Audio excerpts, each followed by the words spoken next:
Hello my YT fam, welcome and welcome back to my channel. आज मैं आपके लिए रद्दी न्यूज़पेपर से उठाकर होम डेकोर लेकर आई हूँ। आज के DIYs एकदम सस्ते और टिकाऊ हैं और इन्हें देखकर कोई भी मानेगा नहीं कि ये घर पर बने हैं। अगर आपको मेरा काम पसंद आता है तो वीडियो को लाइक ज़रूर कर देना और चैनल को भी सब्सक्राइब कर देना। Now without a delay let's buzz into the video. मैंने एक पुराना न्यूज़पेपर ले लिया है। ये फुल लेंथ का पेपर है जो कि बीच से जॉइंड है। तो मैंने कटर की हेल्प से इसको बीच से कट कर लिया, जिस तरह से वीडियो में दिखाया है बिल्कुल उस तरीके से। और कट करने के बाद ये पेपर टोटल 2 पीसेस में हो जाएगा। अब पेपर को मैंने दोनों ही पेपर को बीच से फोल्ड कर लिया और उसमें से सीज़र की हेल्प से पतली पतली स्ट्रिप्स काट ली। तो एक पेपर से मैंने टोटल 4 स्ट्रिप्स को कट किया। इस तरीके से करने से मुझे एक बार में बहुत सारी स्ट्रिप्स मिल गई। अब हम इन स्ट्रिप्स को यूज़ करके हमारे डेकोर्स को बनाएंगे। मैंने यहाँ पे एक बैम्बू स्क्वायर ले लिया है। आप चाहें तो पेन यूज़ कर सकते हैं या पेन की पतली से रिफ़िल को यूज़ कर सकते हैं, या फिर जो स्वेटर बुनने वाली सिलाई होती है आप उसको यूज़ कर सकते हैं। उसको यूज़ करके मैंने न्यूज़पेपर को इस तरीके से फ़ोल्ड करके एक ट्यूब टाइप का बना लिया, स्ट्रॉ टाइप का बना लिया। आपको अगर डिटेल में देखना है कि इसको कैसे बनाते हैं तो मैं आई बटन में जो मेरा वीडियो है मैं उसको लिंक कर दूँगी, आप वहाँ से इसको देख सकते हैं। इस तरीके से मैंने बहुत सारी ट्यूब्स या न्यूज़पेपर स्ट्रॉस बना ली। जो फूड रैपिंग के लिए एल्यूमिनियम फॉइल होती है ना, तो वो फॉइल जिस कार्डबोर्ड के ऊपर लिपटी होती है मैंने वही कार्डबोर्ड ले लिया है। आप चाहें तो इस तरीके का कोई भी, अगर आपके पास राउंड कार्डबोर्ड हो तो आप उसको यूज़ कर सकते हैं। तो यहाँ पे मैंने इस कार्डबोर्ड में 15 सेंटीमीटर पे मार्किंग कर ली है और उस मार्किंग को करके मैं यहाँ पे ऐसे सर्कल सा ड्रॉ कर लूँगी। अब हम इसको जहाँ पे मैंने सर्कल बनाया है वहाँ से हम इस कार्डबोर्ड को कट कर देंगे। तो कट करने के लिए मैंने यहाँ पे कटर का यूज़ किया है। कटर की हेल्प से ये कट हो जाएगा। कट होने के बाद मैंने यहाँ पे ये कार्डबोर्ड ले लिया है, उसके ऊपर फेविकॉल लगा लिया है। तो बेसिकली हमको वो जो हमने ट्यूब कट करी है इसको एक तरफ से बंद करना है। तो उसको बंद करने के लिए मैंने इस तरीके से कार्डबोर्ड के ऊपर उसको चिपका दिया और फिर हम जब ये थोड़ा सा सूख जाएगा फेविकॉल, तो उस जो कार्डबोर्ड था हमने उसको उसके जो ट्यूब है उसके शेप का कट कर लिया। अब हम क्या करेंगे, ये जो ट्यूब है हमको इस ट्यूब के ऊपर में फेविकॉल लगा लिया मैंने। पहले मैं हाथ से लगा रही थी बट फिर मैंने इसको ब्रश से इस फेविकॉल को पूरा फैला लिया, थोड़े से एरिया में, मतलब पूरी लेंथ में लगा लिया। इसके बाद हमने ये जो स्ट्रॉ बनाई थी, हम इस स्ट्रॉ को यहाँ पे एक एक करके चिपकाते जाएंगे। तो इस पूरी ही ट्यूब को हमको कवर करना है। तो जैसा मैंने वीडियो में दिखाया है बिल्कुल उसी तरीके से स्ट्रॉ को चिपकाते जाना है, एकदम पास पास में। मतलब ये 2 ट्यूब्स आपस में चिपकी होनी चाहिए, बिल्कुल भी गैप नहीं होना चाहिए। मैंने इन सारी स्ट्रॉस को 50 सेंटीमीटर का पहले ही कट कर लिया था।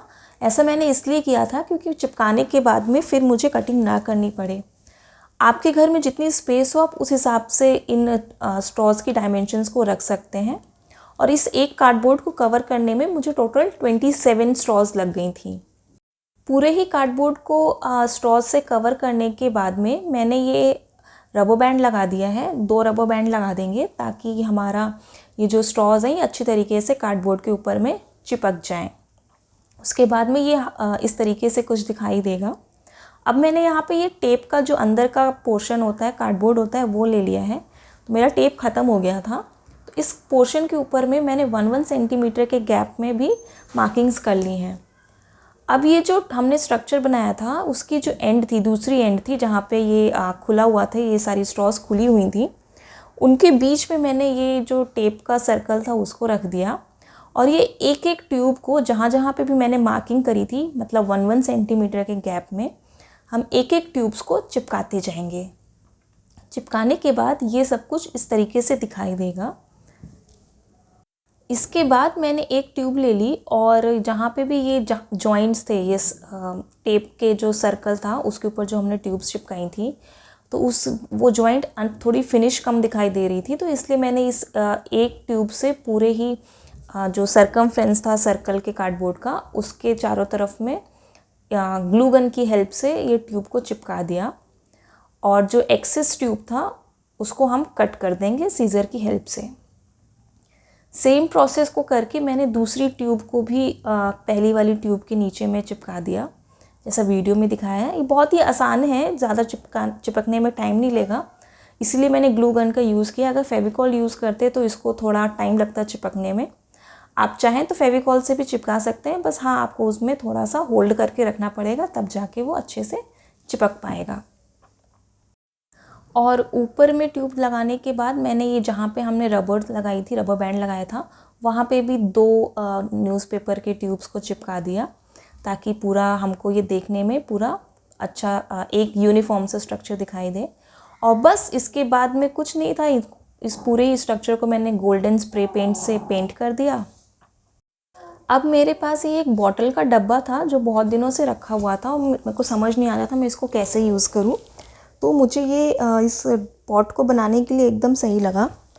तो पॉट बनाने के लिए मैंने पहले क्या किया, उसके जितने भी ऊपर की तरफ में जो एक्स्ट्रा कार्डबोर्ड था उसको कट कर दिया, और नीचे की तरफ में बॉटल के नीचे में जहाँ पे भी ये जॉइंट थे उसको मैंने मास्किंग टेप से ऐसे चिपका दिया, ताकि वो अच्छे तरीके से सील हो जाए और खुले नहीं। और बस अब हमको कुछ नहीं करना, हमने जो जैसे पहले वाले पॉट को बनाने के लिए ट्यूब्स को चिपकाया था बिल्कुल उसी तरीके से हमको इस कार्डबोर्ड के ऊपर एक साइड के ऊपर भी ट्यूब्स को चिपका देना है। तो पहले मैंने वर्टिकली ट्यूब्स को चिपका दिया और उसमें से फिर जो एक्सेस था उसको मैंने कट कर लिया। आप क्या कर सकते हैं, आप पहले ही या तो मेजर कर सकते हैं कि आपकी चौड़ाई कितनी है कार्डबोर्ड की, और फिर आप उस हिसाब से ट्यूब्स की साइज़ को कट कर लीजिए और उनको चिपकाते जाइए। तो जैसे मैंने वीडियो में दिखाया है, मैंने कुछ मतलब 12 ट्यूब्स को वर्टिकली लगा दिया और फिर 12 ट्यूब्स को इसे हॉरिजॉन्टली लगा दिया।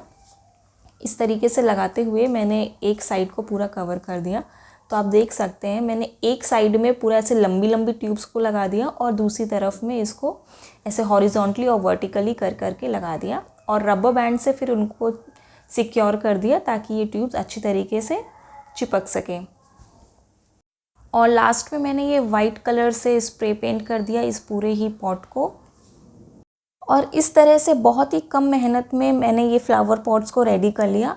इनको देख के लग ही नहीं रहा था कि ये घर में बने हुए हैं, एकदम मार्केट जैसे ही लग रहे थे, और मार्केट में ये कितने महंगे मिलते हैं हम जानते ही हैं। तो अगर आज का काम आपको मेरा पसंद आता है तो प्लीज़ मेरे वीडियो को शेयर ज़रूर कीजिएगा और कमेंट करके मुझे ज़रूर बताइए इन दोनों में से ही आपको कौन सा फ्लावर पॉट ज़्यादा अच्छा लगा।